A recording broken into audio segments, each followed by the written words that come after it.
Muy buenos días. Es martes 10 de marzo. Nuestra lectura hoy se encuentra en el libro de Números, los capítulos 19 al 21 y en Colosenses capítulo 4. Meditaremos allí, en Colosenses capítulo 4, los versículos 10 al 12. Abrimos nuestras Biblias y junto con Eli seguimos la lectura de la palabra de Dios. Carta de Pablo a los Colosenses, capítulo 4, versículos 10 al 12. Aristarco, mi compañero de prisiones, os saluda, y Marcos, el sobrino de Bernabé, acerca del cual habéis recibido mandamientos. Si fuere a vosotros, recibidle. Y Jesús, llamado Justo, que son los únicos de la circuncisión que me ayudan en el reino de Dios y han sido para mí un consuelo. Os saluda Epafras, el cual es uno de vosotros, siervo de Cristo, siempre rogando encarecidamente por vosotros en sus oraciones, para que estéis firmes, perfectos y completos en todo lo que Dios quiere. Muchas gracias, Eli. Una iglesia que funciona como familia. Este pasaje de Colosenses es interesante porque a simple vista parece solo una lista de saludos, pero cuando uno se detiene a leerlo con calma, descubre algo muy valioso. Pablo está mostrando cómo funcionan las relaciones maduras dentro del pueblo de Dios. No es solo información histórica, es un modelo de cómo debería vivir y trabajar la iglesia. Muchas veces cuando llegamos al final de las cartas del Nuevo Testamento, encontramos listas de saludos y nombres que nos resultan poco conocidos. Y es fácil pensar, esto no tiene mucho que ver conmigo. Pero cuando llegamos a este pasaje de la carta a los Colosenses, descubrimos algo muy especial. Aquí Pablo menciona a varias personas que están sirviendo con él. Y al hacerlo, nos deja ver cómo funciona realmente la Iglesia de Cristo. No es una institución fría, no es una estructura impersonal. Es una familia espiritual donde cada persona tiene valor y un lugar en la obra de Dios. En estos pocos versículos encontramos tres enseñanzas muy profundas sobre la vida de la iglesia. Primero, en la obra de Dios, cada persona es valiosa. Pablo comienza mencionando a algunos de sus compañeros: Aristarco, Juan Marcos, Jesús, llamado el Justo. Tal vez para nosotros estos nombres no significan mucho, pero para Pablo eran personas muy importantes. Habían trabajado con él, habían sufrido con él, habían servido junto con él. Y Pablo hace algo muy bonito. Les menciona por nombre y reconoce su valor. Y esto nos recuerda algo muy importante. En el reino de Dios nadie es insignificante. En nuestra cultura muchas veces se destacan solo los que están delante, los que son visibles, los que tienen reconocimiento. Pero en la iglesia de Cristo no funciona así. El que ora, el que sirve, el que ayuda, el que anima, el que sostiene la obra, todos son importantes para Dios. La iglesia no se construye con una sola persona, se construye con muchos corazones sirviendo juntos. El Evangelio une a personas muy diferentes. Pablo luego menciona otro grupo de colaboradores: Epafras, Lucas y Demas. Algo interesante es que Pablo organiza estos nombres en dos grupos. El primer grupo ya mencionado eran judíos. Este segundo grupo era probablemente gentiles.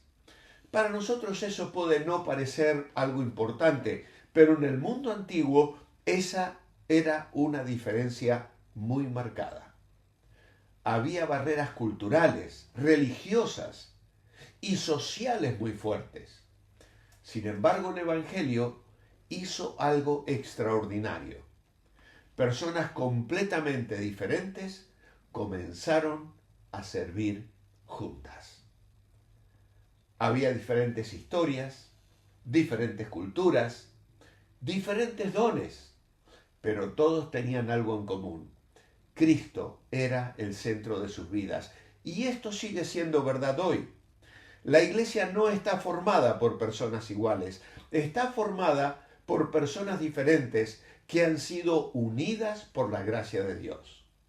Cuando Cristo está en el centro, la diversidad no divide, la diversidad enriquece. Otra cosa que podemos señalar al leer este final de epístola de Pablo es que la iglesia también es un lugar de restauración. Es un detalle muy interesante en esta lista, porque entre los nombres aparece Juan Marcos. De él habían recibido mandamiento. La historia de Marcos es muy especial. En el primer viaje misionero, Marcos decidió abandonar a Pablo y a Bernabé. Aquello produjo una gran tensión más tarde cuando iban a emprender el segundo viaje misionero entre Pablo y Bernabé, al punto tal que se dividieron. Pablo escogió a Silas y, encomendado por la iglesia, inició el segundo viaje misionero. Bernabé se fue a Chipre con Juan Marcos, en una tarea de consolación y de restauración que sin duda dio frutos positivos. Para Pablo, Marcos había fallado, pero aquí, años después, Pablo le menciona, y no solo lo menciona, sino que lo recomienda. ¿Qué significa esto? Que Marcos había sido restaurado. En el reino de Dios, los fracasos no tienen la última palabra. Dios levanta a las personas, Dios restaura vidas, Dios da nuevas oportunidades. La iglesia no es un lugar para gente perfecta, es un lugar donde la gracia de Dios sigue transformando vidas. Así que este breve pasaje nos deja una imagen muy hermosa de lo que debe ser la iglesia. Una comunidad donde cada persona es valorada, personas diferentes pueden caminar juntas y las vidas pueden ser restauradas por la gracia de Dios. Eso es lo que sucede cuando Cristo es la cabeza de la iglesia. Y cuando aprendemos a vivir así, la iglesia deja de ser simplemente una reunión y se convierte en una verdadera familia espiritual. Por esa razón, trabajamos día a día, compartiendo este devocional, desafiándoos para que leáis la Biblia, para que ella moldee nuestra mente y nuestro corazón y nuestro carácter sea cada vez más parecido al del Señor Jesucristo. Tengo en mis manos el librito devocional La personalidad del Divino Maestro. Se envía en PDF para que lo podáis imprimir en A5, es el formato más correcto, y podáis seguir con nosotros un devocional paralelo al que estamos haciendo estos días. Como sabéis, en la Iglesia Revive estamos predicando cada domingo sobre uno de los temas que encontramos en el devocional. En este caso, el domingo pasado prediqué sobre el primero de los temas, el gozo del Maestro. Y tenemos 5 devocionales para esta semana para que podáis meditar en nuevos aspectos, además de lo que prediqué el domingo, de modo tal que el gozo del Maestro sea algo que anhelemos nosotros también tener y experimentar en nuestra vida, que era algo por lo cual Jesús pidió al Padre de una manera muy concreta en Juan capítulo 17. El PDF se envía gratuitamente. Solo tienes que enviar un correo electrónico o un WhatsApp al número de teléfono que va a aparecer en pantalla y con rapidez te lo enviaremos gratuitamente.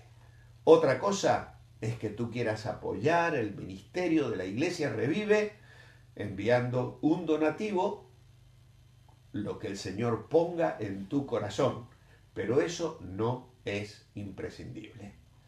Solicítalo y disfruta estas 12 semanas conociendo más la personalidad del Divino Maestro. Padre amado, gracias te damos por el ejemplo que Pablo nos deja al acabar la carta a los colosenses. Gracias porque tú has formado la iglesia y en ella nos encontramos personas de distintas culturas, de distintas capacidades, de distintas perspectivas, pero enamorados de Jesús, salvos por la sangre de Cristo. Y formamos una familia espiritual para servirte, para proclamar el Evangelio. Que hoy podamos valorar esta verdad. Y si alguno de los que me escucha ha tenido un fracaso, que pueda saber que tú restauras, que tú perdonas, que tú levantas, que tú eres el Dios de las oportunidades. Oramos y te adoramos en el nombre de Jesús. Amén. Os espero mañana miércoles. Manteneos bendecibles.